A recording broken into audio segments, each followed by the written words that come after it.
We are back with our week-long look at religion, faith in America. Any tally of the world's great religions has to include Buddhism, an ancient tradition and discipline that has hundreds of millions of followers around the world. It's less familiar, though, in this country, but there are signs that's starting to change, and in some places you might not expect. A report from NBC's Ron Mott. An idyllic country setting, rustic barns, endless fields of corn, church steeples, and sounds from the Far East, rising steadily over this patch of the Midwest.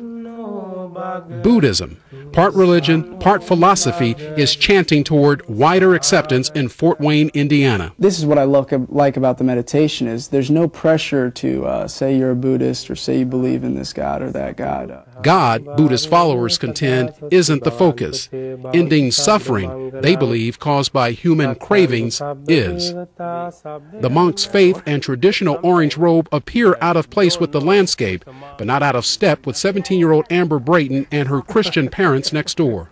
I think it's amazing, I won't lie.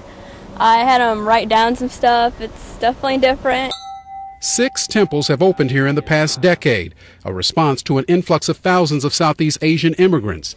In humble quarters like this farmhouse turned house of worship, a fourth of the members are American-born. There's been a lot of interest throughout American history in the exotic and the different, particularly in the spiritual realm. There is no better illustration of how Buddhism is growing here beyond living rooms and basements than this, a new temple set to open later this year. It will be the area's largest by far, built with $360,000 in donations from around the country. And when the racket stops, 21-year-old college student Stephanie Noon and her fellow Buddhists will relocate their prayers. She got into Buddhism about a year ago through volunteer work at a community center. A small Buddhist shrine hangs in her bedroom. How has it changed the direction of your life? It's changed my outlook on a lot of things. I used to have a lot more anxiety and worry. Now she says she's more enlightened. Ron Mott, NBC News, Fort Wayne, Indiana. We're back in a moment here with our Friday night Making a Difference report. It's about fighting back without ever throwing a punch.